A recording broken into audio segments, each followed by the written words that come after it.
Welcome. It's great to have you with us today. God bless you.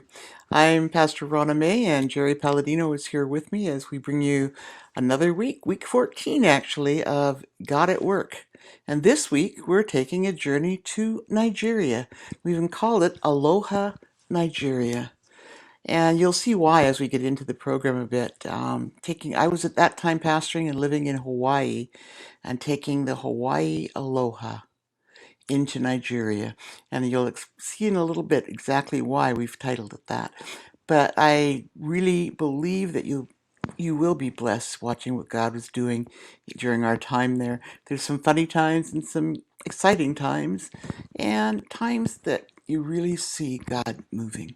So, Father, I pray right now that your hand will be upon this program, that there will be no technical difficulties as we move forward, Lord. So have your perfect way in Jesus' precious name. Amen. I've asked Jerry if he would open with one of my favorite songs for this series called Change the World. And I know some of you have heard it before, and for some of you it's new, but it's something that I really believe God is doing in these different missionary trips and journeys that we've been taking to different places. And as it says, it can change, just a little smile can change something. And for some of these people, like at the orphanage where we were at, just a smile brought a smile to their faces. For so many of them, they were brought up in the orphanage, and that's what they knew. But that smile changed their lives. So God bless you as you listen to Change the World.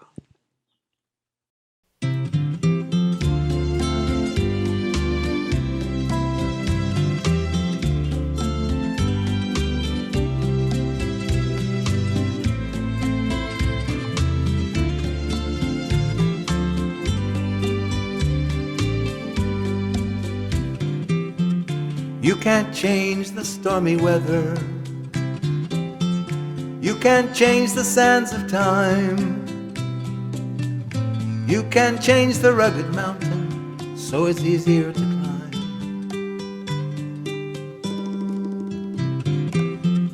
But you can change somebody's life just by giving them your own. One by one we'll change the world, so come on, sing this song. You can change yourself, it might take a little while. You can change your friends just by giving them a smile. You can change the world, and we've got so little time. Chase away the darkness and fill the world with light.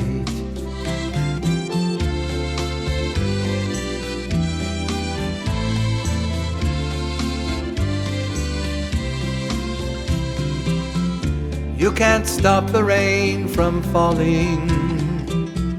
You can't stop the ocean's tide.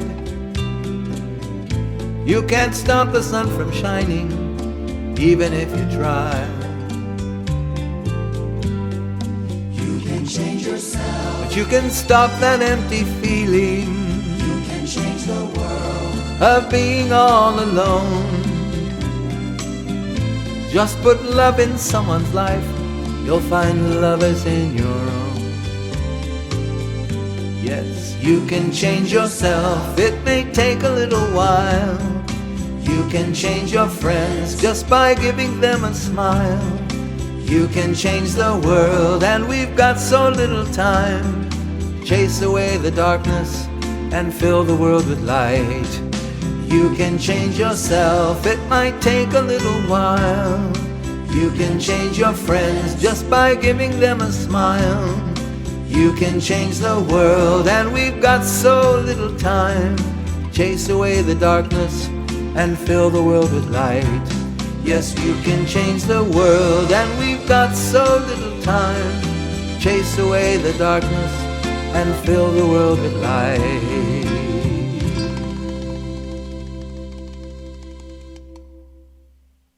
You can change the world. And, these trips that we've been taking weren't just for vacation. Some of them we didn't even get to see anything outside of the ministry work that we did. But they were to see lives change the world. And a lot of times, as I said earlier, a smile would definitely speak a lot more than any sermon I could have ever preached. But this trip here, it actually started long before that trip to Nigeria. A few years before that, a pastor that I had met through a friend, his name was Dr. Chris Joda. Now, he actually was a medical doctor as well as in theology. And he came to Vancouver, Canada to do some meetings, and he heard about the work that we had there with the poor, with the outreach to the homeless, the needy, the prostitutes, the drug addicts, etc. And he felt it was very important for their ministry to become involved and really learn how to be that same extension of God's hand in Lagos, Nigeria. So there's a picture here. You'll see them outside of our church building there in New Westminster, the Westminster Foursquare Church. And as you can see, there was actually 13 of them. But what I didn't realize was that for a while, they all were staying at our house. Our house was a 4-bedroom. I mean, it wasn't a tiny house by any means, but it was 4 bedrooms. And it was my husband and myself and 3 kids. But it ended up being that all of a sudden these 13 Nigerians had nowhere to stay. And there they were in our house. They were sleeping on the couch. There was one of the fellows, his name was Ola, and he actually slept underneath the dining room table. The cloth came down and it became his own little bedroom. And then my husband had an old station wagon that wasn't working out in the backyard, and every morning that became Ola's prayer room. And he would make his way out in his slippers and his one of his Nigerian outfits. He'd make his way out to the back of the car and he'd lay out in the back of the station wagon praying. Now, the poor neighbors really didn't know what to think because he was praying loud in tongues. And so the neighbors thought he was singing in his language from Nigeria. But he was out there praying every single morning faithfully. But it was amazing. They came, and some of them were there actually for 6 months interning. 6 months just learning the program of how we did the outreach. And then they went back to Nigeria. And my first trip over there was specifically with Dr. Joda. And he had a very, very large church, several thousand people there in Lagos. But the main reason I went over was it was the initiation of their outreach. And in that area of Nigeria, they had what they were like gangs. They called them the area boys. And they would meet under the bridges, was where they would hang out, under the bridges. And so we went down under the bridges where the area boys, and they were not known to be very peaceful. And we went down there where they were meeting. And so one of the newspapers over there took up the story and spotlight on Christ Chapel International Churches in Lagos, because they came here, picked up the program, and took it over to Nigeria. The article that you saw earlier, the picture from the New Westminster newspaper, there was a quote, the subtitle I really, really liked. They said, "The philosophy of giving practical help as well as preaching to those in need was spreading worldwide." So they came from Nigeria to Canada to a small church. They came from a very large church to a very small church with an outreach program that was touching and changing lives immensely. So then get over there to Nigeria, and there they are with it again, extending it in Nigeria. But they started in the first picture from Nigeria, they were giving out the food, they were giving out clothing, meeting the needs of the people. And then in the next picture, you can see then praying. You can't really see it very clearly in that picture, but it was a Nigerian newspaper, and praying for the young fellow in the front there. There was Dr. Joda and myself behind the boy, and then Dr. Joda's wife beside me, also a reverend, and we were there praying for the boy, giving the word and the prayer, but we were also making sure that their physical needs were being met at the same time. Following that trip, Dr. Joda made a trip to Hawaii, where I was pastoring at the time, and he came to one of the pastor's practicums, the programs there, reaching out, teaching and helping pastors to learn and grow from each other. And he came for that, but one of the things that he really appreciated was what's called in Hawaii the Aloha, the spirit of Aloha, reaching out and changing lives. And it was something that really touched him and impacted him. And he said, oh, we need that in Nigeria. Well, the next trip down there, we took the Spirit of Aloha from Hawaii to Nigeria. We landed in Lagos just in time to change planes and to head up to Port Harcourt. We get up to Port Harcourt, and I tell you, it was a pretty scary experience. We get to the baggage claim, and there was myself and a pastor from Argentina, a good friend of mine, Pastor Hector Jimenez, and a lady from my church in Hawaii, and Leslie also came along with us. And we were down there, get into the airport, and Hector and Leslie are looking for the bags, and I'm sitting off to the side, and all of a sudden I am surrounded by 6 men with these giant machine guns, rifles, etc., surrounding me and pointing outward and watching very carefully. And then we didn't know who they were. We didn't know if they were for us or against us or what. We got our bags and we started heading out. They followed very closely as we headed out. And we get outside, and there's the pastor. And I'm looking at the pastor sort of pointing, what's this? And he says, oh, it's okay. They're with us. They're with us. And you can see in the next picture, there they are. There's, well, 4 of them in that picture. But they followed us and were with us everywhere we went when we were up in Port Harcourt. In the time very close to when we were there had been kidnappings of several white people that they figured, anybody that was white, they figured worked with the oil. Port Harcourt was sort of the oil headquarters. And there'd been several kidnappings. And so the pastor was a little concerned that that could become a problem. So he had all the security for us. And in the next picture, you'll see our transportation. That's the transportation for Hector and I. In the back, there were 6 of these soldiers, police, security, whatever you wanted to call them, in the back. One was standing up with his gun pointed out over the top, the cab of the truck. 2 were facing outward on each side with their guns, and the other one was at the back, facing out backwards, watching. And if he needed to, one of them would jump out. Oh, up in the front seat as well, there was another one with his guns looking out to the side of the car, watching everything. And Hector and I were in the back seat. My friend Leslie, she was in another vehicle with the pastor and his wife, etc. And I was saying to Hector, I said, this is really unusual. Here we are in the midst of all of this chaos going on. Traffic in Lagos, Nigeria, or in Port Harcourt, Nigeria, is a nightmare. And so there we were in the midst of this traffic, and if it got backed up, the guy in the front seat or one of the guys in the back would jump out of the truck, run up with their guns, pointing their guns at the car, getting them off to the side if they didn't move off on their own, making sure they got out of our way to let us go running through. And at one point, our truck actually crossed over to the other side of the traffic. There was the guy with the machine gun pointed at the car, getting them off to the side as we're heading down the highway, going the wrong direction on the wrong side of the freeway as they were clearing the path. And I said to Hector, Hector, if we were in the regular van, nobody would know there was anything that we were foreigners or anything else. But because we're here with all the security, people are going to think, hey, there's something there worth grabbing. And I thought it was scarier that way. But anyways, we had them as our transportation the entire trip.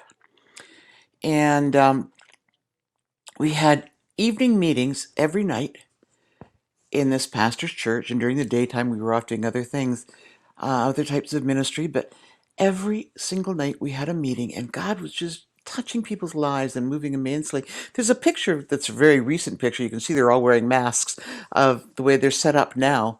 But that was the building that we were having our meetings in at the time. They're now in a different setting where I'll show you later if there's a time to do so. But we met in that building with meetings every single night. And then we would be off getting there in that truck.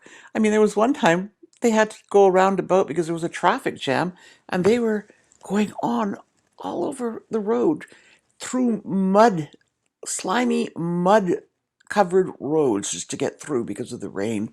And we made it every time, but outside of our door at the hotel, outside of the room that Leslie and I had and the room Hector had, and there was these guards placed there. They were right outside our door, 24/7. Whenever we were in the room, there they were. Couldn't open the door to look out even without one of them being there standing up with their gun facing out in case somebody came up. But it really showed how much the pastor and his team cared about those of us that were visiting, taking care. And you'll see in the next picture there, I am with one of the Hawaiian leis in my hand.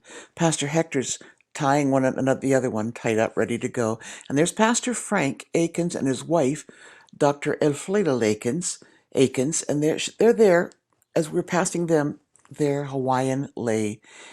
And a little Hawaiian aloha is passed out. Like you see tourists quite often when they arrive at the airport in Honolulu, they receive a lei. Well, a lei is given as it's a common symbol of love, a symbol of friendship, a symbol of celebration. It's a symbol of honor. It's a symbol of greeting. In essence, it's a symbol of what they call in Hawaii aloha. And aloha is the true meaning and symbol of the Hawaiian culture and lifestyle. Aloha has several meanings. Aloha, it symbolizes respect. When you say aloha to somebody, it's a common joke. You can say aloha because it means hello. It also means goodbye. So if you're trying to hang up the phone on somebody and you say aloha, say hello to start with, and then you say aloha at the end, trying to close, they think you're starting up a new conversation. So on you go. But aloha means hello. It means goodbye. It also means love. It also means that you're trying to live peacefully and in harmony with all those around you, with everything going on. But aloha is not a word that is just spoken, because aloha is something that must be experienced. It's got to be lived.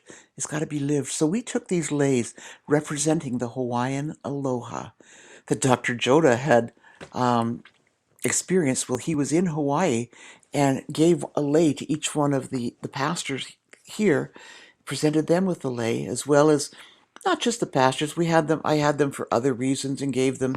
There was one lady that she served and served with all her heart. Gave her a lei out of love and thanks for all that she was doing for us. But those leis changed the unity as we reached out to each other. The pastors down there and their teams were showing aloha, not realizing that's what they were doing in the way they treated us with such love and such respect. But in the first meeting, a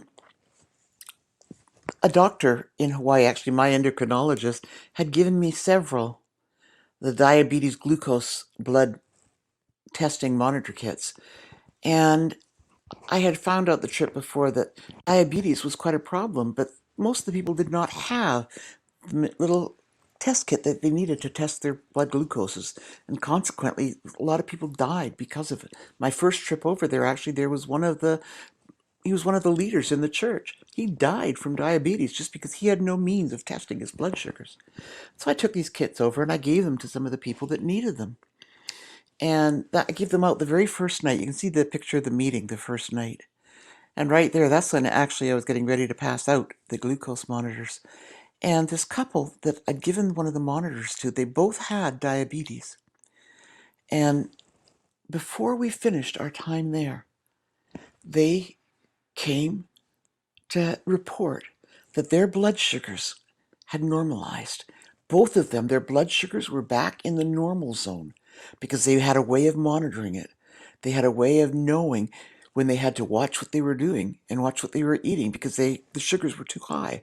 I mean, rice is a common staple in Africa, a very common food to eat. And when the blood sugars got high, rice is a common culprit because of the sugars levels in rice. So that's something you had to watch out for. But they did. And then in the next picture, there's a young girl. She was part of their worship team, and she was playing, I think, if I remember correctly, she was playing the sax as well as singing. But she was going through some things in her own life, And publicly with the microphone, the Lord had a word of encouragement for her, encouraging her to really press on in what God was calling her to do, and not to worry, but to continue on. But then there was a portion of the word that was private. And when we get to those private words, I don't use the microphone. I give it to them privately, because a lot of people don't want things that they're going through spread all over, and I want to respect that. So I gave her this word privately about some things that she was going through and some decisions that she was in the process of making, some steps that she was about to take that would have been big mistakes for her. And she needed to make these decisions, and God spoke to her very clearly about these steps that she was looking at, one way or the other, to the point that her life changed that night. And she made it very clear that after that night, her life changed so completely because she realized, one, that God wanted to use her and continuously, but also that he wanted to see her not make the mistake that she was about to make. So then, one of the other exciting things that we got to do when we were there was we got to be a part of the official blessing in opening, not even actually, the opening of the groundbreaking for a extension of the facility that was going on. And you can see us in this picture. They've got us there with these hard hats on. We weren't supposed to be in the construction area without them, but we were there out there, and the pastor at that point is giving an introduction of what's going on. So I was having to translate for Hector the whole time. It was really quite fun. But Pastor Frank gave the introduction, and then Pastor Hector and I went on to do the official dedication of this new site. They have the what they were laying as the foundation stone of the building, saying that it was being dedicated that day, that Hector and I were doing the official dedication, and we prayed for it. And then we were getting ready. Now, we finished our official duties there in Lagos, in Port Harcourt, and we were heading now down to Lagos, to the meetings that were going on down there. And we arrived in Lagos, and the pastors had graciously got us these beautiful outfits. So you can see Pastor Hector and myself, and Leslie, the woman with us, down in Lagos in those beautiful red outfits. Excuse me, we were in the beautiful red outfits that they'd given to us together with the pastors. You can go up to another couple of pictures down there, Jerry. The beautiful red Nigerian outfits that they had given to us. Pastor Bolahan is in the back row behind me, and his wife, Olafunky, is right there beside me. So Pastor Daniel is the English pronunciation of his name, and his wife, we went by Funky. Daniel and Funky Dada were the pastors of this church, Life Changers Assembly, there in Lagos, Nigeria. And it was a very thriving church. You can see the picture in the next row. They had the main floor and they had the balcony. And pastors, excuse me, pastors there were really sweet and reaching out and just giving of everything to make sure that we were comfortable and had what we needed. But you can see a picture of their family in their traditional Nigerian outfit. Even their little baby, little John. Little John was a miracle, little miracle baby. Pastor Daniel was another one of the 13 pastors that came and stayed at our place in Vancouver. So both Pastor Daniel and Pastor Frank were house guests. They were both there for about 6 months. And again, with the expression of the Hawaiian Aloha, we had brought leis for them as well. And we gave them the traditional Hawaiian lei, symbolic of the mutual respect and friendship that God had given between us. And the spirit of aloha that was flowing. They had given us already these beautiful Nigerian outfits. And then evening we had the big, huge normal meetings. The afternoon we had a pastor's conference going on. So in the next picture, I am speaking at this pastor's conference in another one of the traditional outfits that they had donated. But I was quite surprised. A pastor from a church called Manna Mission in Accra, Ghana, which is 3 countries away, he was pastoring there, and his brother, who lived in Togo, they both came, made a bus trip from Ghana through Togo, through Benin, and into Nigeria. It was a 10.5 hour driving time on the bus to get there, and they came all that way to be there for the conference and the pastors' conference. There they are with their 2 Hawaiian leis. But I actually knew them when they were quite young boys. They were my brother-in-laws, and I had met them when they were very little. And this was actually a real time of reconciliation for us. I was going through some things in my own life at the time when I met them, and I really wasn't the kindest to them that I could have or should have been. But God did a real restoration in that at the same time when they made that trip all the way from Ghana in hot, sweaty buses, overcrowded, all the way through 3 countries to get to the meeting. But they were desiring to be there for that time. And then the next day, we actually, during the daytime, we went to an orphanage, a beautiful little orphanage. The kids were taken such good care of. The lady that ran the orphanage greeted us when we got there, and we had clothes that we had brought with us from all the way from Hawaii. A Hawaiian clothing company, quite an exclusive Hawaiian clothing company, had donated boxes of clothing for us to donate. The pastor's wife and the pastor, they had a company, a business of their own there that also distributed. They were importers of T-shirts and things like that, and they also donated some clothing and toys that we were able to distribute at the orphanage. You can see in the picture there at the orphanage, we gave them a time of the word, preaching, just speaking to them at their level of receptivity. You can see the little guy in the blue. He was just fervently receiving everything in the prayer and listening to the word. And a couple of little songs were done, and then we passed out all of the treasures that had been brought for them. They were so anxiously watching. The little ones in the back were trying to squish their way through to get to the front so they could be seen. And now in the next picture, you'll see them right there at the front, the little ones, so excited with their clothes, with their treasures that they had received from this wonderful company in Hawaii. And it was a way of extending that spirit of aloha in another way. These kids wouldn't have done anything with the lei. They wouldn't have had a clue what to do with it. It would have probably become some lasso or something, but the clothes they gratefully loved and appreciated and were so excited, showing their treasures there. But these meetings went on. Lives were touched. Lives were changed. Those children, several of them that day, prayed to receive the Lord. They came into a relationship with the Lord, their God, that day, knowing that people had come from halfway around the world to give them that smile that was talked about in You Can Change the World. Just a little smile, one person at a time. And then lives were touched, lives were changed. God's grace was extended so beautifully. And I want to leave you as Jerry sings this next song. There's a picture I want to show you just before we go to it. This was one of my favorite pictures from the whole trip. This little boy was about a 6-month-old baby. His name was John. We ended up calling him Little John. He was so adorable, the pastor's little son. And that smile should bring a smile to your face. He changed our worlds with his smile. And God's love can change worlds around you with your smile.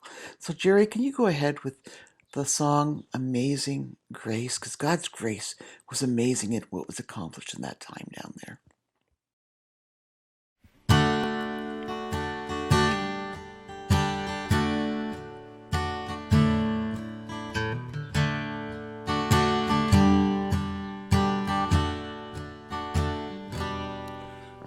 Amazing grace, how sweet the sound that saved a wretch like me. I once was lost, but now am found. Was blind, but now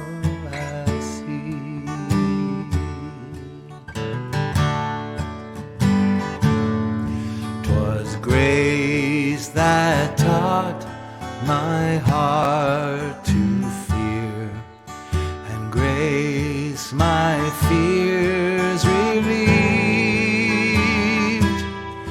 How precious did that grace appear the hour I first believed. Amazing grace, how sweet the sound that saved a wretch like me. I once was lost, but now am found, was blind, but now I see.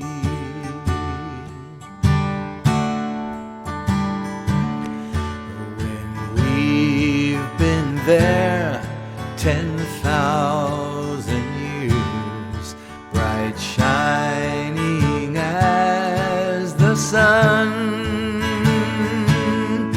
we've no less days to sing God's praise than when we first begun. Amazing grace, how sweet the sound that saved a wretch like me.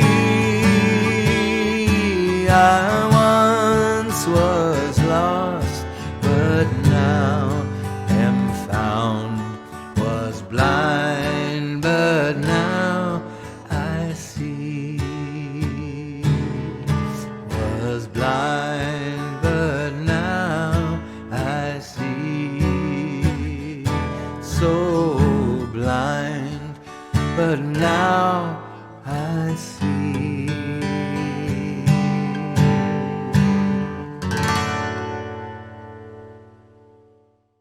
God's amazing grace. Amazing grace, it could touch, like it says, a wretch like me. But through using you and I, is able to touch lives of people all around. If we're willing to say, okay, God, here am I, use me. He's willing to reach out to touch lives using each and every one of us. So if we can put little John's picture back up there one more time. I want to see that smile before we go. Little John, one more time. There he is, coming up. There we go. Look at him. That smile can touch so many lives. He's now 13 years old, and he's got a little sister. But God is still reaching out, bringing that spirit of aloha through to the lives that we come in touch with, the lives that are reached there in Nigeria. The church in Port Harcourt, the building they were building when we were there, we got a whole team that prayed over it, and then they built it. It's finished, a beautiful building. Reaching out, they're all now set up for social distancing, which we're having to learn here. We can't even meet in person at this point down here, but they are able to there. And that pastor, Frank up in Port Harcourt, and Daniel down in Lagos, they are reaching out with God's love every way that they can. I know Daniel has a daily program, or at least several times a week. I know I've caught it on live stream online, and they're reaching out the best way they can. So I want to continue being able to reach out in this way that we're carrying on. And next week we'll have another place, we're taking you on a journey, several countries in the world. Now, this was week 14. I'm not sure where we're going to go next week, but we'll be on another journey in another country. It's a good way to visit the world and see God work as we go on these trips. It's wonderful. It's exciting. But I want to thank you for being with us today. Let's just pray. Father, I thank you for each and every person that joined us this afternoon, and ask, Lord, that as you have touched our lives, Lord, that you will touch their lives in a way that they want to continually reach out and be your hand extended, bringing that smile to change the world. In Jesus' precious name. Hallelujah. Amen. Now, if you've been blessed and would like to help financially, we could use your support. And Jerry will put a couple of links up on the closing page so that you have the ways that you can reach out and support in any way that you can. Whether it's a tiny donation of a few centavos, a few cents, if that's what you've got, that's worth it. If you want to give, or if it's a good donation, big donation, they're all good donations. They're all changing lives. So God bless you. We love you. We'll see you next week. Aloha.